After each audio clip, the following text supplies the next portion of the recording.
Hello, good morning all of you. કેમ છો બધા? મજામાં? ધોરણ 12 સાયન્સ આપણે સ્ટાર્ટ કરી દીધું છે. હવે તેની અંદર આપણે ઓલરેડી બે લેક્ચર જોઈ લીધા છે. હવે આજે આપણે વિદ્યુતભાર વિશેની વાત કરશું. પ્રીવિયસ બે ચેપ્ટરની અંદર વિદ્યુતભારની રીતો બધી વસ્તુ શીખ્યા હતા આપણે. કઈ કઈ રીતના એના ગુણધર્મો છે વિદ્યુતભારના, ક્વોન્ટમીકરણની વાત કરી હતી, વિદ્યુતભારના સંરક્ષણના નિયમની વાત કરી હતી અને કોઈ તંત્ર ઉપરના વિદ્યુતભારોનો બેઝિક સરવાળો, આ ત્રણ વસ્તુની વાત કરી હતી. આગળ આપણે ફર્સ્ટ લેક્ચરની અંદર મેં તમને કીધું હતું કે કોઈ પણ પદાર્થ ઉપર વિદ્યુતભાર છે કે નહીં તે માપવા માટે એક ઉપકરણ વપરાય છે અને એનું નામ શું છે? ઇલેક્ટ્રોસ્કોપ. તો આજે આપણે ડિસ્કસ કરશું ઇલેક્ટ્રોસ્કોપ. તો ઇલેક્ટ્રોસ્કોપ માટે વિદ્યુતભારિત પદાર્થને માપવા માટે વપરાતું ઉપકરણ છે. ઓકે, આ છે એની રચના. રચનાની અંદર આપણે એક કાચનું પાત્ર લેવાનું છે, બે એલ્યુમિનિયમની પટ્ટી હશે, અહીંયા ધાતુનો એક સળિયો લગાડવાનો છે, પછી ઉપરનો જે કાચનું પાત્ર છે એને ઉપર રબરના બુચથી ક્લોઝ કરવાનું છે. બરોબર છે? ખુલ્લું પાત્ર છે એને રબરના બુચથી આપણે બંધ કરશું. પછી રબરના બુચમાંથી એને સળિયો પાસ કરશું શિરોલંબ દિશામાં. ઉપર આવશે ધાતુની તકતી રાખેલી હશે અને બીજું આવશે અહીંયા વિદ્યુતભારિત પદાર્થ. આટલી વસ્તુ એની આકૃતિની અંદર આવશે. હવે જે વસ્તુ તમને આકૃતિમાં નામ આપેલું છે એના ઉપરથી આખી થિયરી લખવાની. જે નામ આપેલા છે એના ઉપરથી એની આખી થિયરી લખવાની. પહેલા જે વસ્તુ આપેલી છે એ વસ્તુનો ઉલ્લેખ કરી. તો જો ફર્સ્ટ એક કાચનું નળાકાર પાત્ર લો. આપણે કાચનું નળાકાર પાત્ર લીધું. પાત્રના ઉપરના ખુલ્લા છેડાને, પાત્રનો જે ઉપરનો જે ખુલ્લો છેડો છે તેને અવાહક રબરના બુચથી બંધ કરી દેવામાં આવે છે. પાત્ર લીધું, પાત્રના ઉપરના છેડાને અવાહક રબરના બુચથી બંધ કરી દેવામાં આવે છે. ત્યારબાદ હવે ધાતુના સળિયાને બુચમાંથી પસાર કરીને શિરોલંબ સ્થિતિમાં ગોઠવવામાં આવે છે. બરોબર છે? ધાતુનો સળિયો છે એને શિરોલંબ સ્થિતિમાં પાત્રમાં ગોઠવો અને એ બુચમાંથી પાસ કરવામાં આવે છે. તથા ધાતુના સળિયાની ઉપરના છેડે, ધાતુનો સળિયો એની ઉપરના છેડે ધાતુની તકતી રાખવામાં આવે છે તથા નીચેના છેડે એલ્યુમિનિયમની પાતળી પટ્ટીઓ રાખવામાં આવે છે. બરાબર? તો અહીંયા સુધી કમ્પ્લીટ. ખાલી તમારે યાદ શું રાખવાનું છે? આ વસ્તુ, આકૃતિ. જો તમને આકૃતિ યાદ હશે તો એના ઉપરથી અહીંયા સુધી તમે લખી શકશો. ટોટલી જે રચના તમે ડ્રો કરી છે એ રચનાનો ઉલ્લેખ કરવાનો છે આપણે. હવે આપણે વાત કરીએ કાર્ય પદ્ધતિની, કે આ વસ્તુ કાર્ય કેમ કરશે. ઓકે, ફર્સ્ટ કાર્ય માટે એક વિદ્યુતભારિત પદાર્થ લો. આપણે જો અહીંયા વિદ્યુતભારિત પદાર્થ લઈ લીધો છે અને તે કેવો છે? ધન વિદ્યુતભારિત લીધો છે. તમે ઋણ પર લઈ શકો છો. બરોબર છે? આ જસ્ટ એક એક્ઝામ્પલ છે, કેમ કે આપણને ખબર નથી કે આપણે જે વિદ્યુતભાર માપીએ છીએ ધન છે કે ઋણ. એ ડિપેન્ડ્સ કે કઈ ટાઈપની તમે પ્રોસિજર એના ઉપર કરો છો. એ જોયો.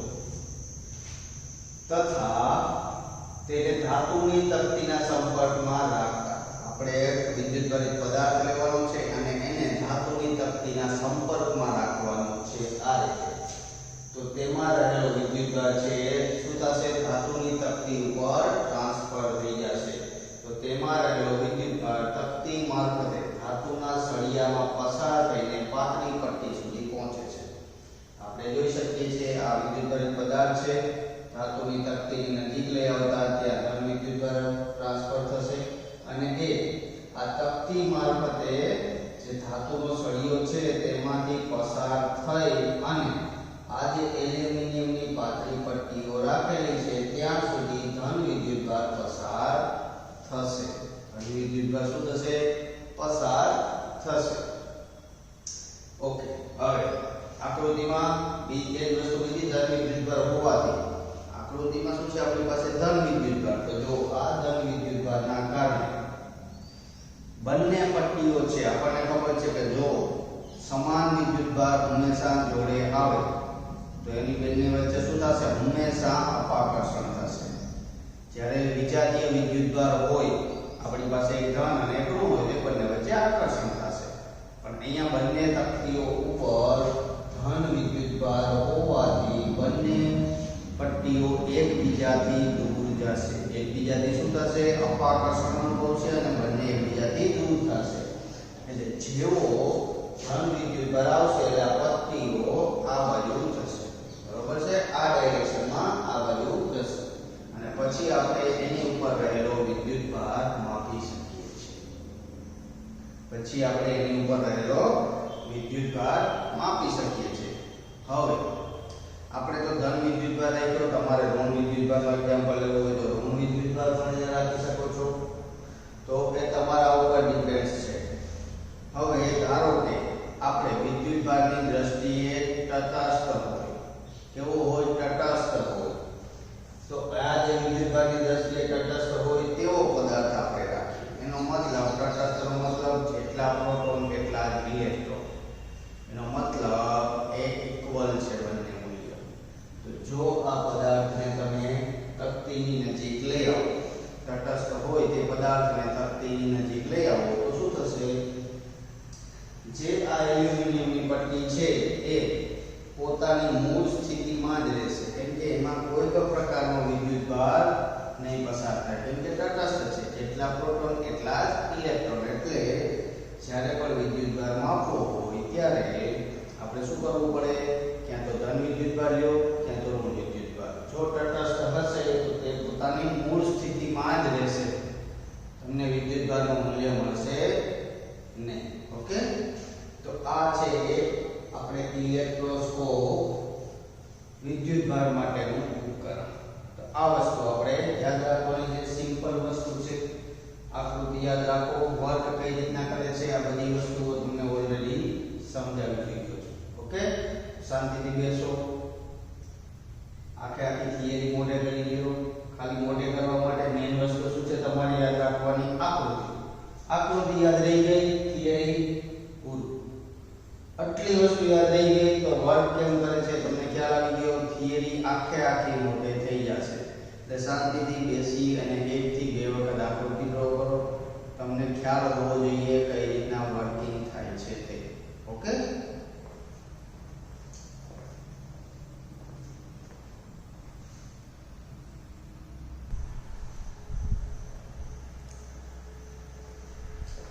ચલો એના પછીનો નેક્સ્ટ ટોપિક છે પદાર્થને વિદ્યુતભારિત કરવાની રીતો.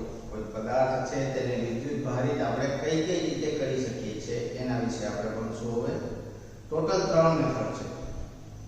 એક છે ઘર્ષણની રીત, બીજી છે સંપર્કની રીત અને થર્ડ છે પ્રેરણની રીત. બરોબર છે, આ 3 વસ્તુઓ આપણે ભણવાની છે. ઘર્ષણની રીત માટે તો આપણે અગાઉ પણ ડિસ્કસ કરી ચૂક્યા છે. ઘર્ષણની રીત માટે આપણે આગળ પણ એક વખત ડિસ્કસ કરી લીધું છે. જ્યારે ફર્સ્ટ લેક્ચર હતો ત્યારે ઓલરેડી મેં તમને એક એક્ઝામ્પલ આપેલું હતું, કાચનો સળિયો અને રેશમી ટોપલો. બરોબર છે, આપણે બંનેને શું કર્યા હતા, ઘસ્યા હતા. તો એ જ વસ્તુ અહીંયા છે, ઘર્ષણની રીત. તો ઘર્ષણની રીતમાં ફર્સ્ટ આપણે આ રીતની મદદથી કોઈ પણ બે અવાહક પદાર્થો લઈ અને પણ વિદ્યુતભારિત તેને કરી શકીએ છીએ. બરોબર છે, તો હવે આપણે અવાહક પદાર્થની વાત કરીએ તો અવાહક પદાર્થ ક્યાં હોય,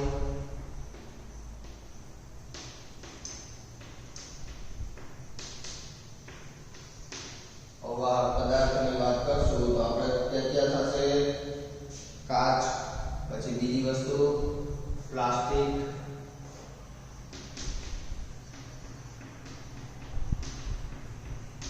કાચ તથા પ્લાસ્ટિક. આ થશે આપણા અવાહક પદાર્થો. આ પદાર્થોને પણ આપણે એકબીજાની સાથે ઘસી અને તેમાં વિદ્યુતભારિત કરી શકીએ છીએ. ઓકે, તો જો ઘર્ષણની રીતમાં સ્ટાર્ટિંગ આપણે શું લેવાનું છે, બે અવાહક પદાર્થો લેવાના.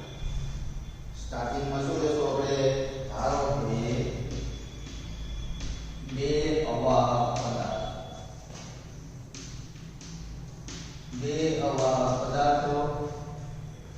પદાર્થો લઈ લીધા આપણે। હવે આ બંનેમાં શું કરવાનું છે? આપણે ઘર્ષણ આપવાનું છે। અવાહક પદાર્થોને બંનેને શું આપવાનું છે? આપણે ઘર્ષણ।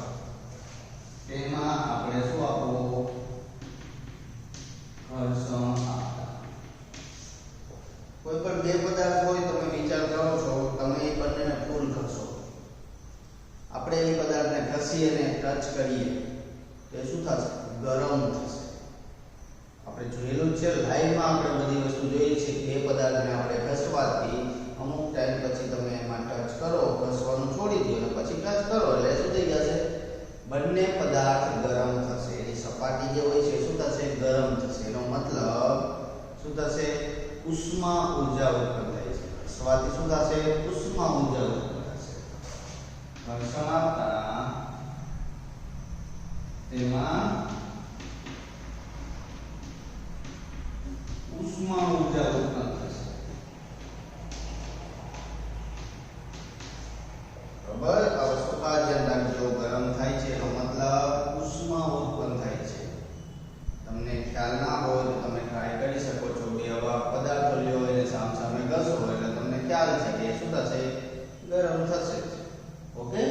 તો તેમાં ઉષ્મા ઊર્જા ઉત્પન્ન થાય છે। હવે આ જે ઉષ્મા ઊર્જા છે એ કોના દ્વારા ઉત્પન્ન થાય છે? એ વસ્તુ બરોબર છે। આ જે ઉષ્મા ઊર્જા આપણી પાસે છે એ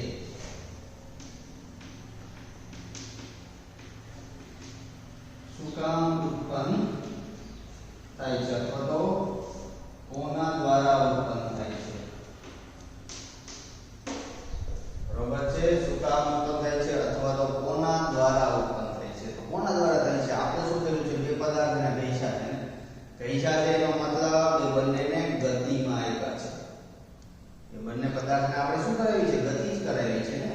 તો આ જે ઉષ્મા ઊર્જા ઉત્પન્ન થાય છે કોના કારણે છે? ગતિ ઊર્જાના કારણે। તો ઉષ્મા ઊર્જા એ બે પદાર્થની ગતિ ઊર્જાના કારણે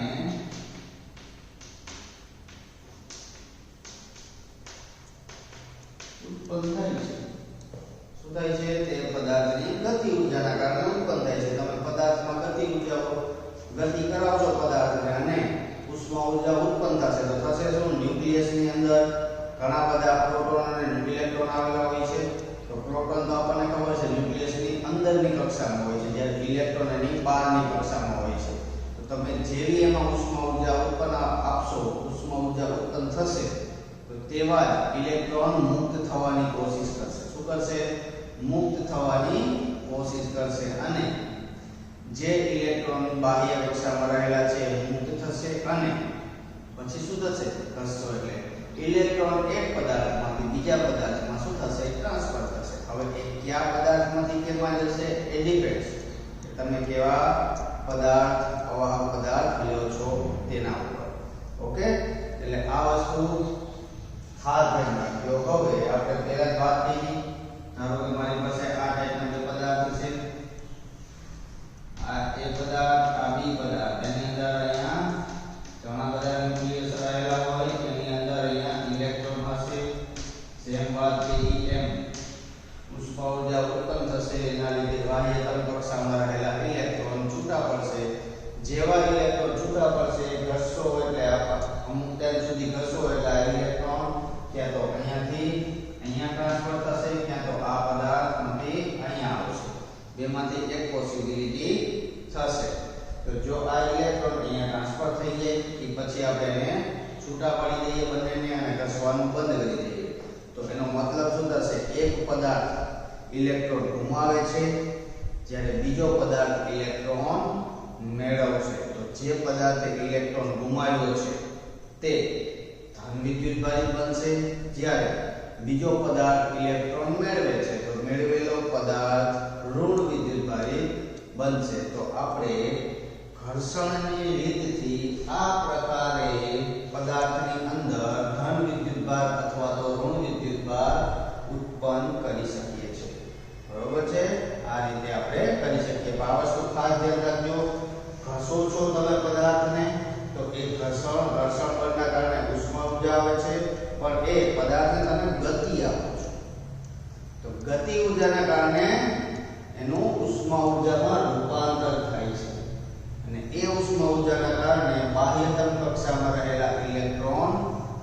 થાય છે?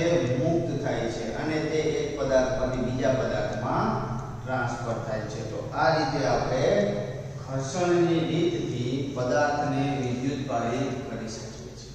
ઓકે, તો હજી આપણે એના પછીની બે મેથડ હજી ગણવાની છે. એક સંપર્કની રીત છે અને બીજી પ્રેરણની રીત છે. એમાં સૌથી મોસ્ટ ઇમ્પોર્ટન્ટ છે પ્રેરણની રીત.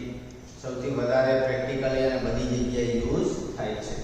સંપર્કની રીતમાં તો આપણે બીજી કોઈ વસ્તુ નહીં આવે. બે પદાર્થને એકબીજાના સંપર્કમાં લઈ આવવાના, કોઈ તારથી અથવા તો ગમે તે બીજી પ્રોસિજરથી.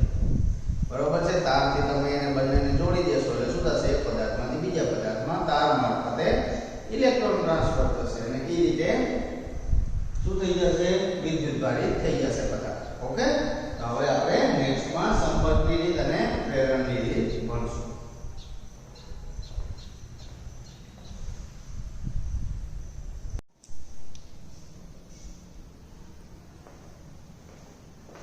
હેલો, આપણે ફર્સ્ટ મેથડ ઘર્ષણની રીત ભણી ગયા છે. હવે આપણે બીજી વાત કરશું સંપર્ક માટેની રીત. ખાસ એક વસ્તુ ધ્યાન રાખજો કે જે આપણે ફર્સ્ટ મેથડ જે સંપર્કની ઘર્ષણની રીત આપણે ભણી ગયા તે અવાહક પદાર્થો માટે છે. આપણે પહેલા જ વાત કરી હતી ને કે અવાહક પદાર્થો ઉપર જો વિદ્યુતભારિત આપણે પ્રસ્થાપિત કરવું તો તેના માટેની રીત છે ઘર્ષણની રીત. જ્યારે આ બંને મેથડ છે એ વાહક પદાર્થો માટેની છે. જે સેકન્ડ અને થર્ડ જે મેથડ છે સંપર્કની રીત અને પ્રેરણની રીત એ તમારે વાહક પદાર્થોને ઉપર વિદ્યુતભાર પ્રસ્થાપિત કરવો હોય તો તેના માટેની છે. ઓકે, હવે સેકન્ડ નંબરની મેથડ સંપર્કની રીત. સંપર્કની રીતમાં જો નામ ઉપરથી જ છે. આપણે શું કરવાનું છે? બે પદાર્થો હશે એને આપણે કોઈ પણ રીતના સંપર્કમાં લઈ આવવાના છે અને શું કરવાનું છે? વિદ્યુતભાર એના ઉપર પ્રસ્થાપિત કરવાનો છે. નામ ઉપરથી જ આપણે આગળ વધવાનું છે. પહેલું ઘર્ષણ હતું તો આપણે ઘર્ષણ કરવાનું, પછી બીજું સંપર્ક છે તો આપણે એ બંને વસ્તુને સંપર્કમાં લઈ આવશું. જો ધારો કે મારી પાસે બે વાહક ગોળાઓ છે. કેવા ગોળાઓ? વાહક. કેમ કે અહીંયા વાત કરી વાહક. તો હવે ધારો કે બે વાહક ગોળા છે. આપણી પાસે શું છે? બે વાહક ગોળા છે. ગોળા નંબર A અને એક છે ગોળા નંબર B અને હવે જે આપણે આ બે ગોળાઓ લીધા છે વાહક, એમાં આપણે એવું ધારી લઉં છું કે એ ગોળા ઉપર ધન વિદ્યુતભાર છે. ઓલરેડી પહેલેથી ચાર્જ છે એ ગોળો અને એની ઉપર ધન વિદ્યુતભાર રહેલો છે. બરોબર છે? બંને ઉપર જે આપણો પહેલો ગોળો છે એની ઉપર શું છે? ધન વિદ્યુતભાર છે એવું મેં ધારી લીધું આપણે આ મેથડ સમજવા માટે. આની ઉપર આપણે શું થયું? ધન વિદ્યુતભાર. જ્યારે જે ડી નંબરનો ગોળો છે એની ઉપર તટસ્થ છે. તટસ્થનો મતલબ વિદ્યુતભારની દ્રષ્ટિએ તટસ્થ છે. કાલે તમને મેં આનો મીનિંગ સમજાવ્યો તટસ્થનો. જેટલા ઇલેક્ટ્રોન હશે તેટલા તેની અંદર પ્રોટોન હશે. એનો મતલબ બંને ઇક્વલ મૂલ્ય હશે. તો જે આપણે ડી ગોળો છે એને આપણે શું ધારીએ છીએ? એ વિદ્યુત ભારની દ્રષ્ટિએ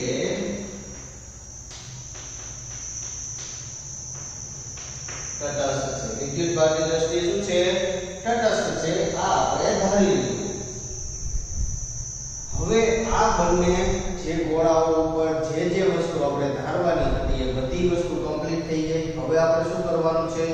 આ બંને ગોળાઓને ભૌતિક સંપર્ક આપવાનો છે. આપણે શું આપવાનું છે? ભૌતિક સંપર્ક આપવાનો છે.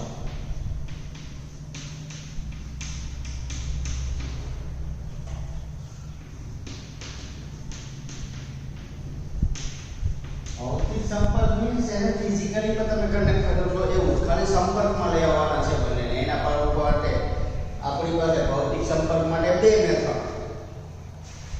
પહેલી મેથડ ધારો કે આ ગોળો A છે અને આ ગોળો B છે. આ A છે અને આ B છે. આની ઉપર ધન વિદ્યુતભાર છે જ્યારે આની ઉપર તટસ્થ છે. તો આ રીતના સંપર્ક મળી આવે છે તે બંનેને. ઓકે.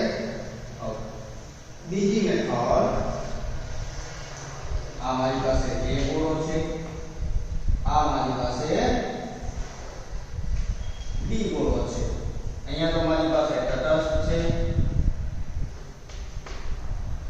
બહાર લખું છું, બરોબર છે. અહીંયા આ તટસ્થ છે, જ્યારે અહીંયા મારી પાસે શું છે, ધન વિદ્યુતભાર છે. અને આ બંનેને હું એક વાહક તારની મદદથી જોડું છું. આ બંનેને આપણે એક વાહક તારની મદદથી જોડીએ છીએ. તો જો ફર્સ્ટ ભૌતિક સંપર્ક આપવાનો છે તો ફર્સ્ટ માટે આની અંદર ધન વિદ્યુતભાર છે, આની અંદર તટસ્થ છે. તટસ્થનો મતલબ તેની અંદર ધન વિદ્યુતભાર પણ હશે અને ઋણ વિદ્યુતભાર પણ હશે. મતલબ ઇલેક્ટ્રોન અને પ્રોટોન બંને હશે. તો એનો મતલબ તમે સંપર્ક લઈ આવો. આ ધન વિદ્યુતભાર છે તો ધન વિદ્યુતભારના કારણે બાહ્યતમ કક્ષામાં રહેલા ઇલેક્ટ્રોન શું થશે, મુક્ત થશે અને કોની તરફ આકર્ષાશે, ધન વિદ્યુતભાર તરફ. બરોબર. તો એ રીતના બાહ્યતમ કક્ષામાં રહેલા ઇલેક્ટ્રોન આની અંદર ટ્રાન્સફર થશે.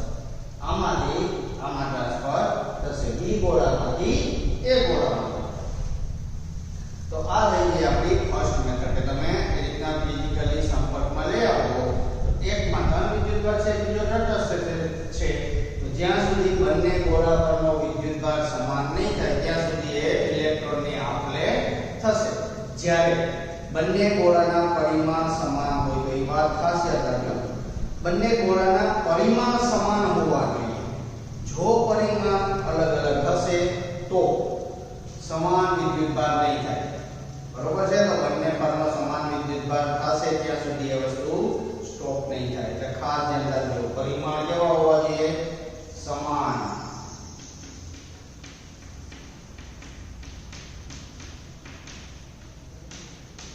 પરિમાણ સમાન હોય તો જ એની અંદરનો વિદ્યુતભાર જ્યાં સુધી બંનેમાં સમાન નહીં થાય ત્યાં સુધી એ ઇલેક્ટ્રોનને આપણે કરશે. હવે આપણે વાહક તારવાનું જોઈએ. અહીંયા ધન વિદ્યુતભાર છે, અહીંયા તટસ્થ છે. એનો મતલબ અહીંયા મારી પાસે માઈનસ પણ છે અને પ્લસ પણ છે. બધી વસ્તુ આ રીતના છે. આપણી પાસે ઋણ વિદ્યુતભાર હશે અને ધન વિદ્યુતભાર હશે. તો જે બાહ્યતમ કક્ષામાં રહેલા ઇલેક્ટ્રોન છે એ ઇલેક્ટ્રોન આ વાહક તાર મારફતે આ રીતના ગતિ કરશે. વાહક તાર મારફતે B થી A તરફ ગતિ કરશે અને તે આ ધન વિદ્યુતભારને આકર્ષે. આકર્ષણ થશે બંનેમાં. તો ઇલેક્ટ્રોન અહીંયા શું કરશે, બંનેને ધન અને પ્લસ અને માઈનસ ને કરી અને એને તટસ્થ બનાવશે. આ પ્રોસેસ ક્યાં સુધી ચાલશે, અહીંયા કીધું એ જ પ્રમાણે જ્યાં સુધી બંને ગોળા પરનો વિદ્યુતભાર એક સમાન ના થાય ત્યાં સુધી આ પ્રોસેસ કન્ટિન્યુ રહેશે. મતલબ જ્યાં સુધી બંને ગોળા પરનો વિદ્યુતભાર સમાન ન થાય ત્યાં સુધી આ પ્રોસેસ ચાલુ રહેશે. જ્યારે એવું થયું કે બંનેનો વિદ્યુતભાર એક સમાન થઈ ગયો ત્યારે એ પ્રોસેસ શું થઈ જશે, સ્ટોપ થઈ જશે. ત્યારે એ પ્રોસેસ સ્ટોપ થઈ જશે. એનો મતલબ બંને પરનો વિદ્યુતભાર ઇક્વલ થઈ જશે. તો આપણે આ રીતે વાહકતાની મદદથી વિદ્યુતભાર પ્રસ્થાપિત કરી શકીએ છીએ. એક વિદ્યુતભાર આપણે ઇલેક્ટ્રોન મેળવ્યા છે જ્યારે સામે બીજા ઇલેક્ટ્રોન ગુમાવ્યા છે તો બંને પરનો વિદ્યુતભાર આપણને મળી શકે છે. ઓકે. બીજી વસ્તુ તમે જોઈ શકો છો. ધારો કે આપણે અહીંયા વિદ્યુતભાર નથી ધારેલો. ધારો કે હું અહીંયા પ્લસ સ્મોલ q વિદ્યુતભાર લઈ લઉં એક ગોળા પરનો. તો આ પ્રોસેસ ક્યાં સુધી બંનેમાં ચાલુ રહેશે, જ્યાં સુધી આ q/2 અને આ q/2 બંનેમાં સમાન મીન્સ બંનેનો વિદ્યુતભાર સમાન ના મળે ત્યાં સુધી આ પ્રોસેસ ચાલુ રહેશે. જો આ રીતના તમને આપેલું હોય તો પણ કન્ડિશન શું યાદ રાખવાની? આ પરિમાણ સમાન હોવા જોઈએ. પરિમાણ શું હોવા જોઈએ? બંને ગોળાના સમાન, તો જ આ પ્રોસેસ વ્યવસ્થિત થશે. પ્રોસેસ પરિમાણ સમાન નહીં હોય તો પણ થશે, પણ તો આ ઇક્વાલિટી નહીં મળે. જે ઇક્વલ પરિમાણ થાય છે ત્યારે પ્રોસેસ તમારી સ્ટોપ થાય છે, એ વસ્તુ ત્યારે મળશે નહીં. એટલે ખાસ ધ્યાન રાખજો. સેકન્ડ નંબરની જે મેથડ છે એમાં કઈ પ્રકારનું આપણે યાદ રાખવાનું છે. પરિમાણ અને વાહક પદાર્થો માટેનું આ રીત છે આપણી પાસે. તો જો શાંતિથી વિડિયો લખી દો, જે વસ્તુ ભૂલી ગયો છું એ ખાસ ધ્યાન રાખજો અને વ્યવસ્થિત નોટબુકની અંદર ઉતારજો. એક એક પોઈન્ટ અહીંયા જે બોલું છું એ ઇમ્પોર્ટન્ટ છે. થિયરીમાં એ જ વસ્તુ બધી તમારે લખવાની છે પૂછાય તો. નો ડાઉટ મને પણ ખબર છે કે આ ટાઈપની જે મેથડો હોય છે એ વસ્તુ પૂછાવાની શક્યતા ઓછી. બરોબર છે? જે આ મેથડ આ ટાઈપની શરૂઆતની જે થિયરી છે એ પૂછાવાની શક્યતા ઓછી, પણ આની અંદરથી એમસીક્યુ પૂછાઈ શકે છે. આની અંદરથી એમસીક્યુ પૂછાઈ શકે છે. તો વસ્તુ આ જ યાદ રાખવાની છે. જો તમારો બેઝિક ક્લિયર હશે તો જ આગળ તમને સમજાશે બધી વસ્તુ. હવે તમને આગળ જતા પ્રેરણની રીત ઓકે ઇમ્પોર્ટન્ટ છે, આ વસ્તુ પૂછાઈ શકે થિયરીમાં પણ અને એમાં દાખલો પણ.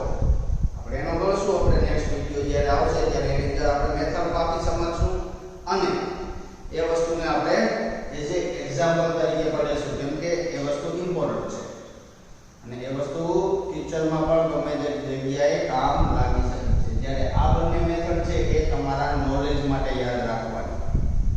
તમને બધી વસ્તુનું જ્ઞાન હોવું જરૂરી છે.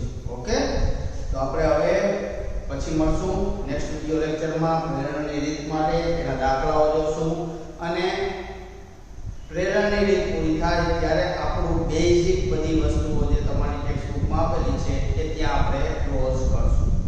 એના પછી આપણે કુલમ્બના નિયમ ઉપર જાશું અને આપણો સિલેબસ છે કન્ટિન્યુઅસલી આગળ વધારશું. Okay, good bye.